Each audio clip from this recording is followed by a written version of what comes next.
Hello FPO managers, yes, we're back again with another video for the Fantasy Premier League 2021-22 season. Trending topics that are going on in the community at the moment, questions like what to do with Trent. Trent is ruled out of the Manchester City fixture, so personally in our team we could easily bench him and go with a three at the back with White and Marçal and Livramento, or we could just sell him off.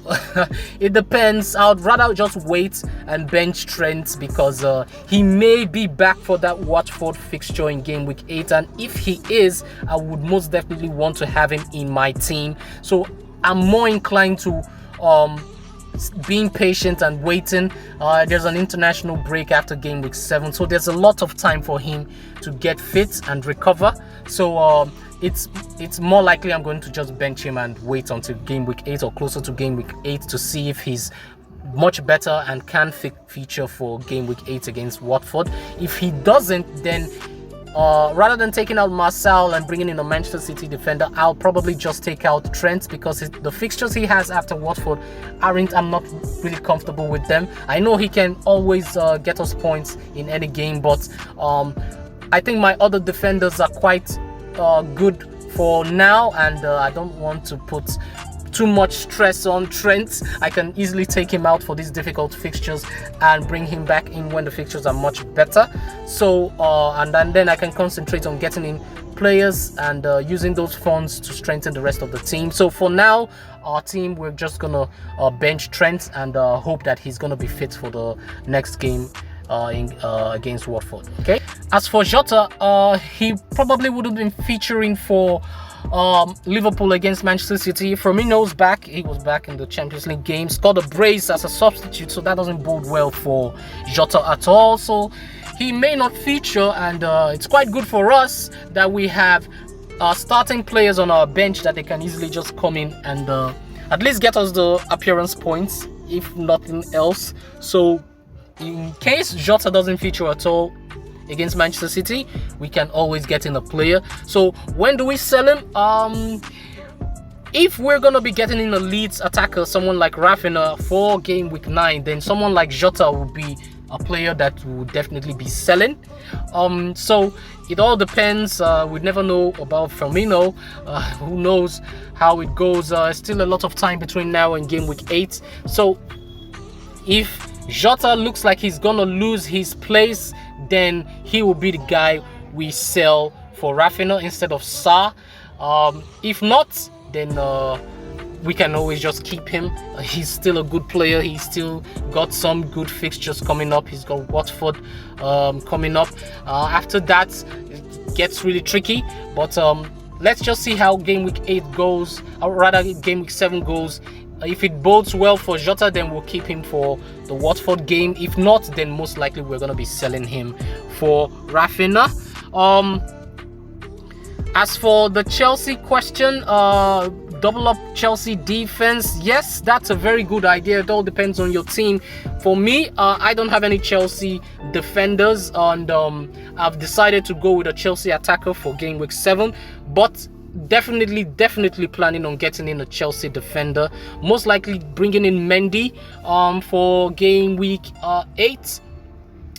Probably be selling, or rather for game week 9, probably be selling Bachmann and not Sanchez. I'll keep Sanchez on the bench, and if it looks like Mendy is good for the long run, I'll probably be downgrading Sanchez sometime in the future to probably foster, to make use of those 500k funds.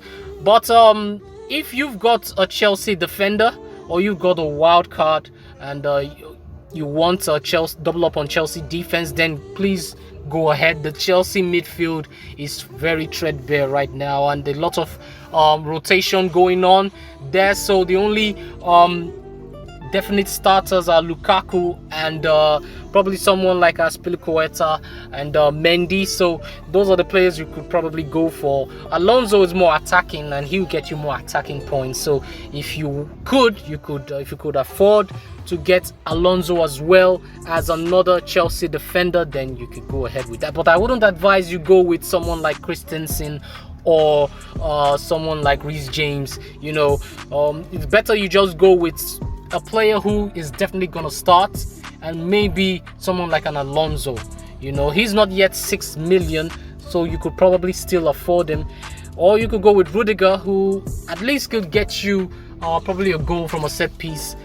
He's more nailed on than Alonso, but I wouldn't advise bringing in two players who are not 100% assured of a start in that Chelsea defense. Okay, so that's my advice on the double up on Chelsea defense. I see a lot of wild cards with doubles on Manchester City defense and Chelsea defense.